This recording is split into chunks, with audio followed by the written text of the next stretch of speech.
Autism is not a single disorder. It is actually a spectrum of disorders. And like it is a spectrum of disorders, there's a spectrum of causes. Wendy Chung said that when she delivered her 2014 TED Talk. Now, there has been a lot of debate over the past years that vaccines lead to autism. I'm here to debate that theory that is so widely believed and shed light on the true causes of these spectrum disorders.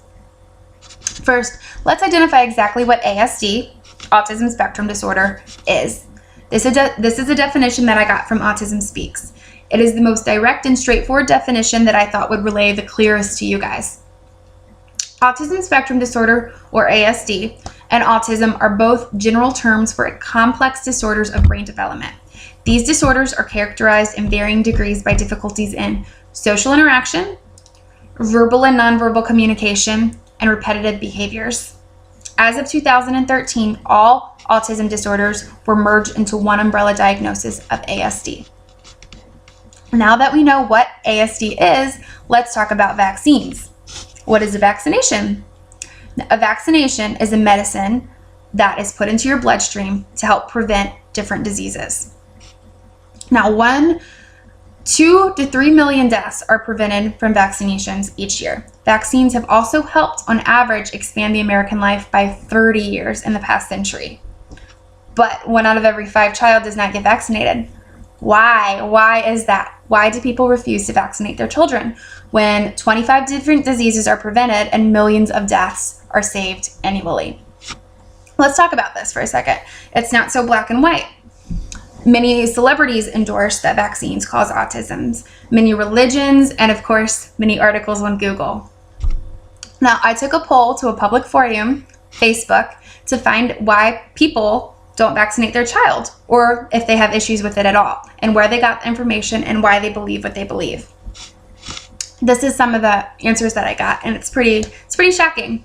So, one person said, "I believe that vaccinations are a direct correlation with ASD. New numbers indicate 1 out of every 47 kids are testing positive for autism, and that it is a complete epidemic." Now, let's talk about this for a second. I did some research on the CDC, and they have put out that actually 1 in 67 children are diagnosed each year with ASD. Now, there's a couple of reasons for this epidemic, so let's dissect that a little bit. For one, there is way more awareness surrounding the disorder, and it's also publicized more. So over the past years, more researchers, doctors, medical experts have really gotten to know the disorder better. They have immersed themselves in research and figuring out better tools to reveal the disease, and they also have a better understanding for what ASD actually is. Now, number 2, Dr. Leo Kanner, he first described autism in 1944. That was 70 years ago. So it wasn't that long ago. So autism really hasn't been around for that long. Before that, before 1944, there was 0% awareness, and there was 0% of people that were considered autistic. Now, they were actually considered insane. There was no child with autism. There was insane asylums, and that's where they were sent, or they were sent to do research at hospitals, and they were put away. Now, because of this, and because it's only emerged 70 years ago, yes, there's a significant increase in autism, mainly because there's more awareness, but also because it's still not that old. Now, this is what someone else said about autism. "My cousin got autism from the MMR vaccination, and it is proven." Now, the ASD diagnosis are typically revealed after a vaccine. Now, the MMR vaccination, what that is the measles, mumps, and rubella vaccination. And that is the vaccination that is most commonly correlated with this belief that autism roots from this vaccination. Now, Jenny McCarthy came out on Oprah several years ago saying that her son got autism from the MMR. Now, a lot of people think that just because she came out, a celebrity endorsed this idea and this belief, that it is true.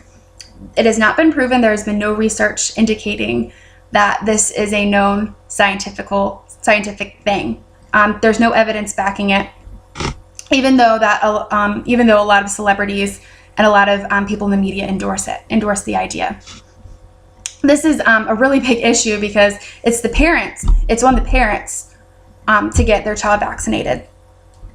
Now, another widely public belief is that if you spread out, and this was another response that I got off my poll, that this person didn't spread out their vaccinations because they didn't see any benefit to it and they wanted to reduce the risk of autism.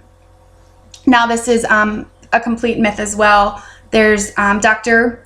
Frank DeStefano, and he's actually the director of immunization safety at the CDC. He has put out many research studies in children studying the fact if the MMR and other vaccines alone are put closer together, are put on the same day, or they're spread out, if it makes any difference in leading to any disorders, including autism. And all of his research has been negative. He's done many cases, many researches, and over many studies and periods of times, and there's just no correlation. But a lot of people think that because you might see symptoms of autism after you get a vaccination, that's causation. But correlation does not mean causation. So just because your child or a child starts showing symptoms of autistic behavior post-vaccine does not mean the vaccine was given. Now that we've gotten some examples of what has been floating around the public, ideas of what they have thought, let's talk about some examples of what doctors say parents think about the vaccines. Now, Dr. Paul Offit gave this example. He told a story about how a 4-month-old little girl went in to get her routine vaccine. And as the doctor was filling up her vaccine in the syringe, the child started seizing. Now, what would have happened if the child would have gotten the vaccine and had the seizure 5 minutes later? Would the mother have correlated the vaccine with the seizure instead of something else? We don't exactly know, and that's all speculation. But the doctor's point is that people are going to make beliefs based on their experiences and their emotions. If this mother would have seen the vaccine given to her child and then seen the child seize, she could have had that belief, had that feeling, had that physical tie to believing that had happened and that had been the cause. And a lot of other parents might feel the same way. I might have felt the same way if I would have seen that happen to my son. You just don't know. But the fact is, there are emotional ties to why people believe this, not necessarily that are based on science. Now, to continue the evidence about this debate, let's talk about when this whole rumor started. Let's go back in time a little bit. Let's go to 1998. A British medical researcher named Dr. Andrew Wakefield had published a hypothesis in The Lancet that the MMR vaccine led to autism, point blank, period. He had apparently done research that had decided this. Well, what we know now is that Mr. Wakefield had only done studies on 12 kids. At the time when he was doing this research, 90% of the children where he lived in England received this shot. So many parents freaked out. Well, since then, Dr. Wakefield has been stripped of his doctor. He no longer has a medical license. He was actually sent to jail for abusing these 12 children. And all evidence of this theory has been falsified. It's been fraud.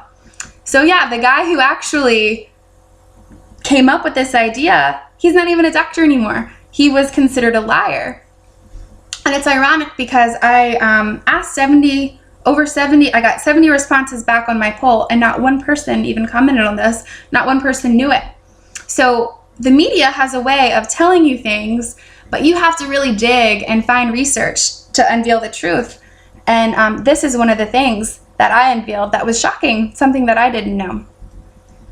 But now that we've talked about things that debates on this whole topic, let's talk about what we do know about autism. Autism is more likely to happen in boys and girls, and when it does happen in girls, it's more severe. Another cause of autism can be the father being older, certain medications that the mother takes during pregnancy, genetic components, and also environmental components, like ingesting something as in lead or mercury or something dangerous that can be mind altering. Now, this controversy has reached the public and the media has completely run with it, as we've seen, and it is a display of the difficulties that researchers have when trying to communicate things in the public.